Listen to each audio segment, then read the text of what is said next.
What is going on, all you beautiful, beautiful console gamers out there? Xbox One, PS4. If you're on PC, I don't know why you're watching this, but I love you too. Today we're going to be talking about the newest update to Warframe, the Silver Grove. Now on Xbox, it was our anniversary, and this is what we got. A little bit of a repeat from last anniversary, which, I'm obviously not the happiest about because I have it already, but if you're a new player, it's nice to get free noggles and free colors, so I'm not going to complain too much, and plus, it's just free stuff. Why would I complain about free? So I'm going to put out the little decoration that we got, the little noggle, the Jade Excal, which if you didn't know, it was the first exclusive pack on Xbox One was the Jade Excalibur skin, which is the skin I have on, not the helmet, but the skin. There you go, my boy's ganging up on a little stalker business. So let's go check out what's going on here. You gotta pull out your daily formas, obviously. So some of the new stuff we got with the update today, we're gonna be talking about. So the new quest line. Here's the Silver Grove bundle, which Titania, the Sarpo, which is the melee weapon, the Pox, which is the chicken hearts, couple new Sindanas, a new stance for those gun blades. We got the Nova skin, the Prima Nova skin, which I am so hyped about. That Assyria skin is so sexy. Oh my god, look at that. Those arms. The glyphs, you can put those out during a mission. Just a little aesthetic thing for 500 plat, a little bit too much for me, but there was a 19 that came up, so obviously I had to do that, which made me realize Endo has been added in this update. So we did get our Endo update, and Endo is what's going to be replacing our fusion cores. So when I go into my little foundry back here, you see the fusion core tab is gone now, which has been replaced with the Endo up in that top right, which is 80 something thousand Endo. So I was like, damn, I'm glad I got to farm out all those gold cores right before that update, man. I'm telling you. So I was checking to see if there was a one button press for these, which PC got, which was middle mouse button would select everything. But sadly we did not get that, unless if I just don't know what button it is. But I tried clicking in both the sticks, it didn't seem to work. But here I'm going to show you guys a little bit of a conversion on a bunch of my old throwaway mods that I've been stacking up on for not too long, mostly because I do sell my mods on a pretty regular basis. At least once or twice a week I'll sell through all my dupes to make a couple extra credits here and there. As you can see, like 500k credits isn't too much to scoff at, but I'm going to be converting these into Endo and then showing you guys a little bit more about that Endo process. So 15k Endo, I'll take it. I'm not going to complain. That seems like a lot. So now if I go to my Prime mods, so an unranked Prime mod, Prime Bane of Grenier, you're going to click that right bumper, or R1, I think it is on PS4. See how much it costs. So 40k Endo to max it out, and 1 million credits, 1.4 million credits. That's not that bad. 40k, and I got 15k from a bunch of throwaway mods, and I already started with the 84k. Now, I don't really want to max out any of my Prime mods at the moment. I don't feel like blowing the credits and the Endo at this exact moment, but here I'll show you again. So a couple ranks on a mod I was missing, 23k, 1.1k. It's not that bad. I'll take it. I do appreciate that DE made something much, much easier. And if you're a new player, then just get used to that. Don't even worry about the old players bitching. So checking out the Pox there for a second. They're alright looking.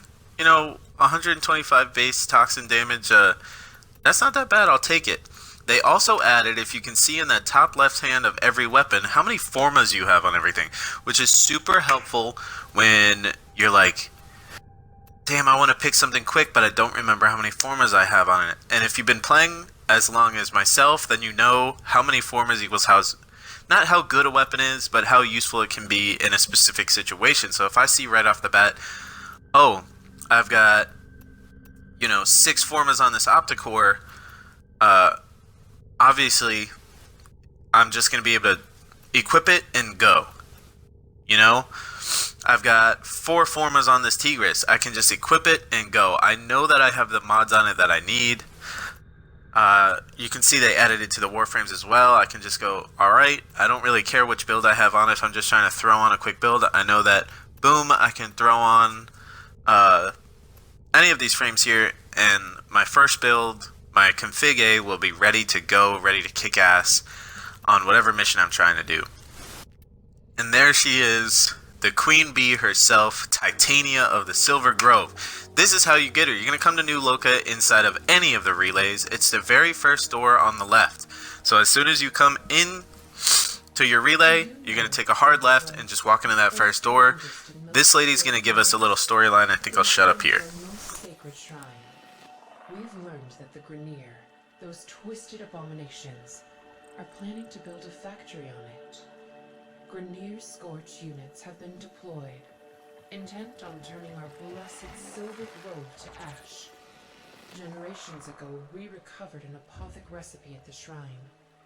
We believe it will reawaken the forest's legendary defenses. Gather the ingredients and deliver the apothic to the heart of the shrine. You are the only hope for the Silver Grove and the natural purity it represents. Boom! We got the Silver Grove questline. Now we can start it. Now the thing about Silver Grove is, you might get the quest, but you might not be able to start the quest because you didn't go scanning like me. Like, I did not go scanning when I knew I should have been scanning. I knew it. They told me it days in advance. They told all of us weeks in advance. We knew before PC got Titania that we should have been scanning. But the lazy bastard that I am, I'm getting punished for that, and now I gotta go do my scans. What? You know, as being an MR22, I need stuff to do in the game, and this is a nice, refreshing, this is a good thing. I like this. So spoiler warning here, I'm gonna shut up again. Are you ready to help our Once she stops talking, there is a spoiler alert on the very first mission of this, a little background message on Earth, so I'm going to shut up again if you want to listen to it here. And there you go, your first apothic. My bags are packed. I'm all set to leave.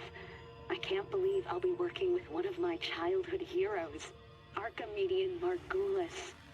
On comms, she said she needed the best infestation biologist there was. I think my knees almost gave out. As I log this, I'm looking out the stained plastic of my field tent into the dead, yellow sky of Earth. I smell the vague sulfur and toxins leaking through the seals.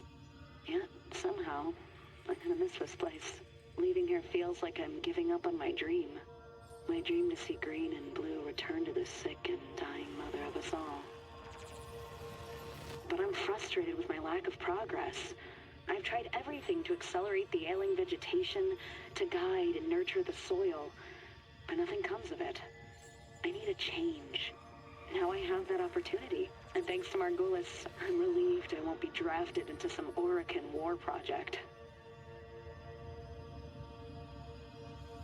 So there you go, a little bit of background about Earth and what it's been through. Now let's take a look at the apothic that we got, which is what you need to actually do the Silver Grove quest. It's in the gear tab, not the keys tab, Snipe. There you go, gear tab.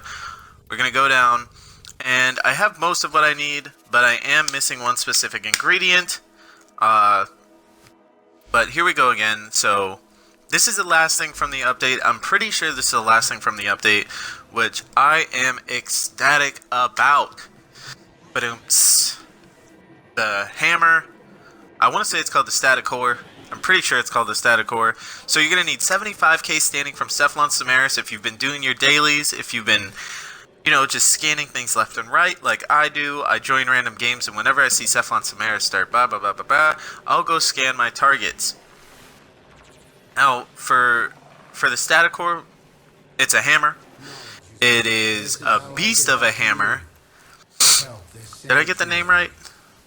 Heliocore. Damn it, I kept saying Staticore. That's the secondary. Whatever.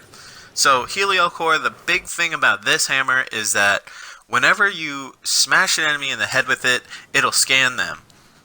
So you're thinking, I don't really do scan snipe. Why would that be a big deal? If you have any interest at all in the Kavats, this is going to be the easiest way to scan all your Kavats without having to worry about them dying. I'm out of weapon slots. I don't feel like getting some platinum right now. I spent all my platinum. I blew it all before the Silver Grove. I'll make some more soon, but for now, I'm just going to sell something I don't use, I don't need, which is probably like 100% of the weapons, to be honest. I use a very select few weapons. I keep them all for no reason whatsoever. So the Helio Core is going to get you scans. It's going to get you Kavat genomes. But overall, this is a great update. Beautiful, beautiful. We finally got Titania. I'm so excited about this. Let me know down below what you guys think. If I miss anything, let me know. If you want me to go over anything, let me know. If you want me to do a Titania quest guide, let me know down below. The build requirements for the Helio Core are not that crazy. You need a Gamma Core, which is, you can see I've had mine built for weeks now. And other than the Gamma Core, it's your basic polymer bundles and Morphix and that kind of stuff. But this is Rest in Peaches. Enjoy the update, my console friends. Enjoy Titania, everybody. Have a beautiful day, and I'll see you guys when I do.